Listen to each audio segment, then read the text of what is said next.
Os impactos do coronavírus também estão sendo sentidos em outros segmentos, entre eles o religioso.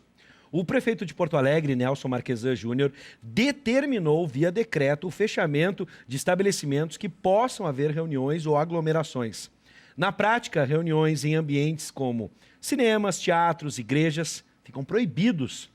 Com a gente, os advogados especialistas em direito religioso, Tiago Rafael Vieira e Jean Marques Regina, formados no direito, no curso de direito aqui da UBRA, que nos ajudam a entender mais sobre o assunto e algumas questões ligadas ao direito religioso.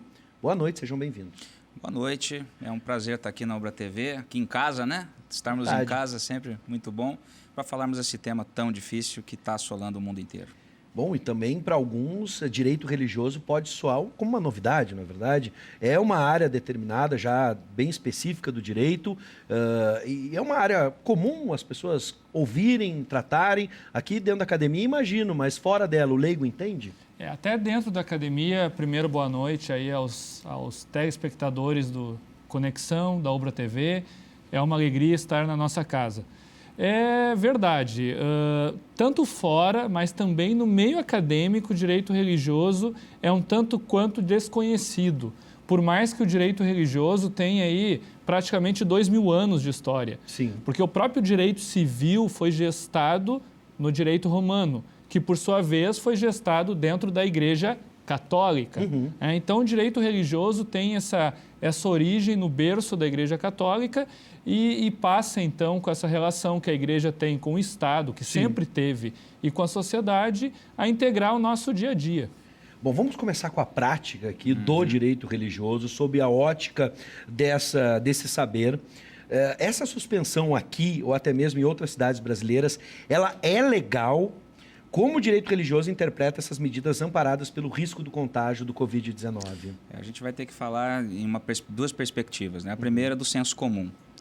O senso comum vai mostrar que o que é sábio a fazer é o pessoal se isolar, quem está apresentando sintomas entrar nessa quarentena, quem não está, procurar não ter aglomeração, é buscar que os líderes religiosos tenham consciência de que a aglomeração nesse momento não é desejável.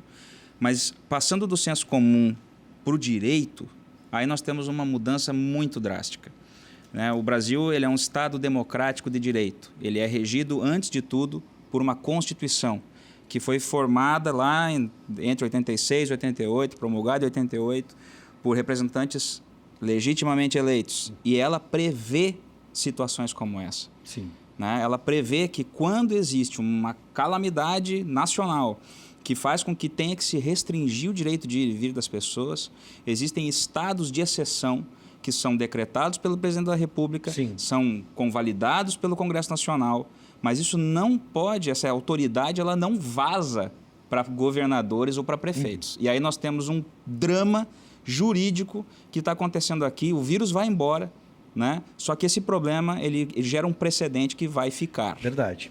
E quando falamos sobre liberdade de expressão, algo tão discutido hoje na nossa sociedade, liberdade de expressão religiosa, esse tipo de medida fere legalmente esta liberdade? Olha, a liberdade de expressão, como qualquer outra liberdade, ela decorre, ela serve a um grande princípio que está lá no artigo 1º da Constituição. Às vezes a gente fala de liberdade, liberdade, liberdade, que está no artigo 5º. Mas antes do artigo 5º nós temos o artigo 1º, por óbvio. E lá no artigo 1º nós temos a dignidade da pessoa humana. Então as liberdades elas devem servir à dignidade. Sempre quando uma liberdade de expressão, quando a liberdade de imprensa, quando a liberdade acadêmica, quando a liberdade religiosa ofende uma pessoa e ofende a sua dignidade, a sua honra, essa liberdade deixou de servir a dignidade, deixou de servir a própria República. Então, a liberdade também tem limites. Sim. Quais são os limites da liberdade? A dignidade das pessoas. Perfeito. Agora, esse é um caso difícil, porque a gente vai falar de fé, e a fé ela é muito subjetiva. Temos, neste caso, né, com a disseminação do Covid-19, uma espécie de embate entre a medicina, a ciência e também incluindo a religiosidade, a fé das pessoas. Por exemplo, alguns podem pregar a cura através da fé, da crença.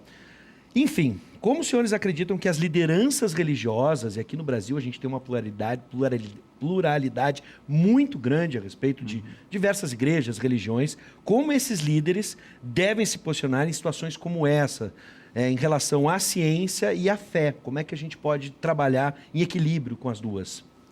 Nós entendemos, inclusive nós advogamos aí para muitas igrejas no Brasil, e sempre quando consultado nós estamos recomendando à liderança eclesiástica realmente cancelar os cultos ou então realizar os cultos de forma online. Hoje tem toda essa tecnologia. Por exemplo, na Igreja Católica, o arcebispo Dom Nani Tempesta baixou um decreto em que os fiéis estão dispensados de ir à missa, né? Mas você vê, quem deve resolver isso é a congregação de fiéis e a igreja. Não o Estado simplesmente chegar na igreja e dizer, olha, você não pode funcionar, você tem que fechar, sem, como o Jean disse, sem participar do processo constitucional que existe. Afinal de contas, nós elegemos o presidente da República para decretar estado de sítio e não o prefeito municipal. Certo? Sim. E outra, o presidente ele não consegue decretar um estado de sítio sozinho, ele tem que pedir autorização do Congresso. Por quê? Porque as nossas liberdades são muito importantes. Foram 2000 anos de construção para hoje as pessoas serem livres. Né? E não pode simplesmente o prefeito na sua sala, agora acabou a liberdade. Isso... E pegando o gancho do que o Tiago está falando, e para responder diretamente a tua pergunta, o líder religioso ele também tem que atentar para isso que o Tiago falou antes sobre o fundamento da República. Sim. O seu direcionamento espiritual, a maneira como ele vai liderar a sua comunidade de fé, não pode atentar contra a dignidade da pessoa humana. Sim. Então, ele pode muito bem manter a sua coerência doutrinária, religiosa, espiritual, dizendo que a fé pode curar, expressando isso, a liberdade é plena para que isso aconteça. A primeira das liberdades é de consciência e de expressão religiosa. Sim. Agora, ele tem que ter a responsabilidade, como líder de uma comunidade, em não atentar contra a dignidade humana. Perfeito. Certo? Ou seja, ele pode,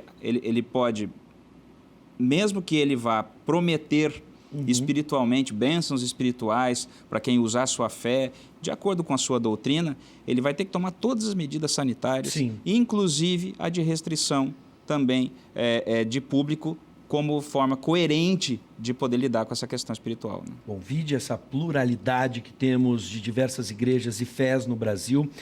O assunto é extremamente interessante e eu quero aqui deixar o convite para ambos, tanto o Tiago quanto o Jean, voltarem, porque eu teria aqui outros assuntos para tratar, como as séries das plataformas em streaming, tanto na comédia, como tem uma outra que não incluíram aqui na produção, mas que eu assisti, chamava Messias também, reescrevendo ou tentando imaginar a história de um Messias ou não Messias nos momentos atuais, né, na atualidade.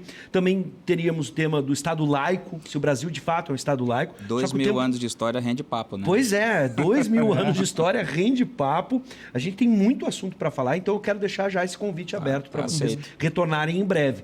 Mas eu quero usar esse minuto final, porque eu tenho certeza que você aí de casa deve estar muito interessado sobre o assunto. E aqui nós temos um curso de direito religioso e também um canal no YouTube. Isso serve não só para você que tem fé, mas para outras pessoas. E aqui nós temos vários líderes religiosos que podem se aproximar e ter essa perspectiva através da internet, por exemplo. Maravilha. Vamos dividir então. Eu falo do canal, tu fala do curso. Isso. Bom, justamente porque esse assunto é instigante, porque tem muito trabalho nesse aspecto. A religiosidade no Brasil, ela representa pelo menos 92% da população brasileira. Né? Só se nós juntarmos as confissões cristãs, católicos e evangélicos. Então, é natural que isso gere muita curiosidade e também que tenha muito conteúdo. Por isso, nós criamos um canal para que em pequenos drops, em pequenos vídeos, em linguagem acessível, nós possamos trazer um pouco desse universo para dentro, tanto da vida de líderes religiosos, como também curiosos de toda sorte. Né? Então, para quem tiver interesse, youtube.com/direito religioso vai conhecer o nosso canal no YouTube. Tá na tela, tá, gente? Aqui, ó, youtube.com, né, /direito religioso. É isso aí. Bom, e o nosso curso de Direito Religioso foi uma parceria do Direito Religioso com a Fundação da Universidade, com a FUBRA, e a intenção do curso é alcançar aquela pessoa que quer se aprofundar no direito religioso. Ele não é um curso apenas para quem já é graduado, mas está aí na tela, né? Aquelas pessoas que ainda não têm uma graduação completa ou que têm o segundo grau podem realizar esse curso também. Ele é 100% online. Em tempos EAD, de coronavírus, isso é bem interessante. Vocês podem estudar de casa. Pode estudar de casa. Na plataforma da UBRA, são 8 disciplinas, onde você vai estudar sobre Estado laico, sobre história da igreja, sobre direito canônico, sobre como fundar uma igreja, como criar uma igreja, governança de igreja, responsabilidade civil de pastor, impostos, igreja paga, não paga, por quê? Então é um curso bem completo. Eu e o Jean e o Dr. Marcos Bueira, do Brasil Paralelo, são os professores.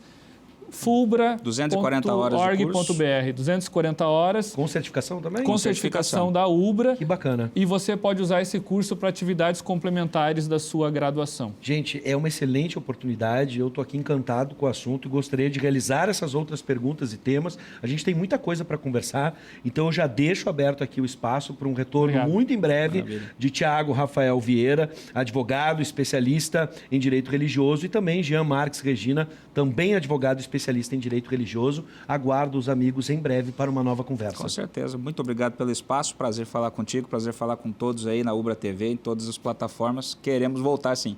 Sejam sempre bem-vindos. Reitero meus agradecimentos. Obrigado e boa noite a todo mundo.